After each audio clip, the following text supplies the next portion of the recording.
You're holding your baby, a baby you didn't even know if you were going to get to meet because you just survived, along with your baby, a 72-hour life or death delivery.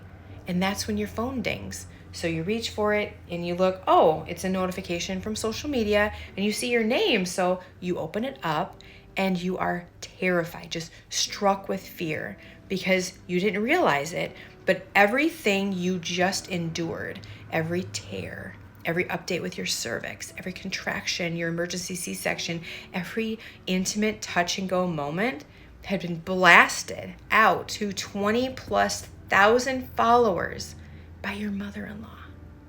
So before we start Rachel's story, I really want you to experience that fear that hit her when she discovered that all this information was out there on social media. This isn't a privacy thing.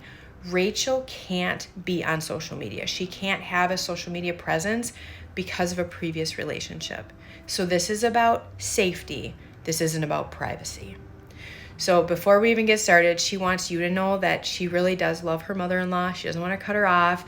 She's just having a hard time managing her mother-in-law's addiction to social media and posting real life, like in real time updates.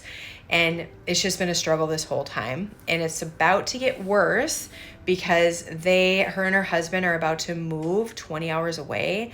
And her question at the end is, how do I continue to let her have a typical grandparent experience when I can't really send her what you normally would when you're living long distance away, because everything I send her will end up on social media, which is crazy when you think about it. And can you just imagine Rachel entering a family, realizing how much her mother-in-law posts throughout the day, knowing that she can't have a presence on social media? I bet you that was so scary for her. And you would need to have a lot of trust with that. So before we even get to that life or death delivery, she had another incident with her mother-in-law. So she's very, very clear about how scary and dangerous this is. At another time, Rachel and her husband were out to eat with Rachel's in-laws. They were celebrating the fact that Rachel's husband got a promotion. They were going to be moving not too far away, but just to a new town. So they were out celebrating, and out comes Rachel's mother-in-law's phone to take a picture to capture the moment. And instinctively, Rachel turns her head. And she refuses to look back, even though her mother-in-law is like, Rachel, please. Oh my gosh, come on. I'm not taking this for social media. I'm taking this for your mom. She lives 20 hours away. Please, Rachel, you got to trust me. So finally, Rachel's like, okay, I'll trust you. So she slowly turns her head. They take a picture, capture the moment. But even though her mother-in-law said, you can trust me, Rachel still right away in the morning checked social media just to make sure. But thankfully, nothing was posted, so she was just like, oh. But then the next day, she looks up at social media, not to look at that post, but it was just right there. She did post it. There, her husband and her were sitting in that dimly lit restaurant, and underneath in the caption was not only where they were at their restaurant, it was where her husband works, the promotion, where they were moving to, everything that can't be on there, all the identifying information. So she was so shook up, she got herself calmed down and then sent a kind text to her mother-in-law, basically saying, remember, now that this post is out there, it's not just me that's in danger. Your son is now in danger as well. And so the post was removed, so that's good. But her mother-in-law never apologized. She never called her back or texted back you're right, I'm sorry, whatever.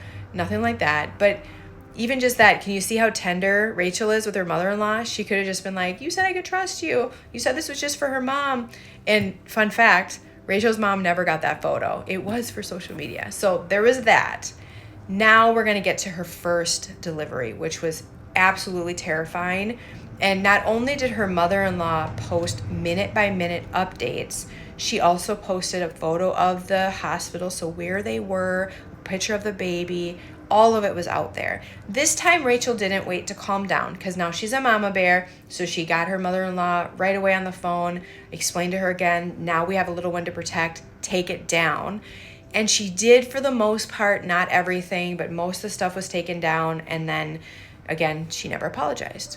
Now we're going to fast forward to the next baby, which you can't even believe this, but the delivery was worse than the first, leading to multiple post delivery operation. So I think she said she had to have 4 surgeries after she had her second baby.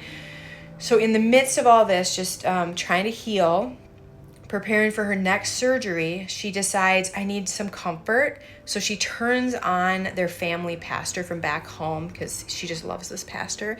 And wouldn't you know, in the opening of his sermon, it is, pray for Rachel.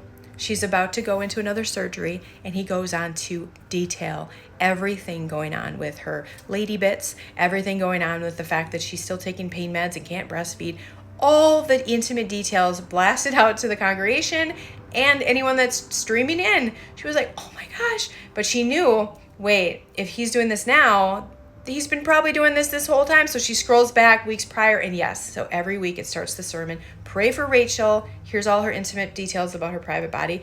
So she decided then and there, okay, I'm not going to say anything to my mother-in-law. She's doing this in the name of prayer. She's not posting this on social media. I'm just going to sit with this. But for herself, she's like, I'm never going back to that congregation because they know way too much about my body. Okay, so she just took the high road. That's just so beautiful. Now here's her question. Her husband got another promotion. Really exciting, except now they're moving all the way across country into the hometown of her parents. So 20 hours away from her mother-in-law, and her mother-in-law is not doing well. She is breaking apart. She's full of bitterness, anger, jealousy. She can't stop with the comments. She can't stop bringing up the fact that Rachel's parents are going to have access to the grandbabies, and she'll only be able to see them once a year. It's driving her insane. So there's that part, like, how do I handle this? Like, she's so bitter. And the next thing is, how do I allow her to still have a grandparent experience, because we're going to be so far away, without giving her too much information, because I know it will go online and we can't be online. Like, how do I do this? Because I don't want her to feel left out, but at the same time, everything I share is shared. Okay, this is where I really need your guys' help, because my idea is pretty minimal, but I would live by the assumption, I would just always assume whatever I'm going to share with my mother-in-law will be shared online. So don't share anything that you don't want posted, which is probably what you're already doing, but that is what I would continue to do. In terms of keeping her in the loop and just photos and all this stuff, what if you did one of those photo frames where you can upload, recent, current photos whenever you want, that she can have in her house, and just keep away any identifying, emblems for like schools or preschools or anything like that. Just keep all that off those photos. So just be very cognizant of that, just in case she takes a picture of the picture and posts it. Those are my ideas in terms of that, but also really making use of FaceTime, like FaceTiming her a lot, making sure she's still feeling included. You can do FaceTime dates. You can take her on adventures on FaceTime. I would really lean into that and make her feel like we're going to do the very best we can by bringing you along on adventures via FaceTime, stuff like that. The one thing in terms of her being so jealous of the grandparents, like your parents going to be there, Rachel, this might be wrong. It might also just being sensitive to her. I might not be very open about how much time we're spending with my parents if I were you. That might just help her not have to just think about it all the time. So that's just one suggestion. I might just not smash it all in her face and rub it in her face. In terms of her being so sad about this, I would just continuously validate her. I know this is so hard. This isn't what we would want to do to you. This is his job, but luckily in 3 years, we'll probably be right back in your neck of the woods. But trust me, I know how important it is for you to have a presence in their life. We want you to be in their lives. We'll take you on FaceTime adventures. We will do the very best we can. So I would continue to validate, try to reassure her as much as you can. That's what I would do. What suggestions do you have for Rachel?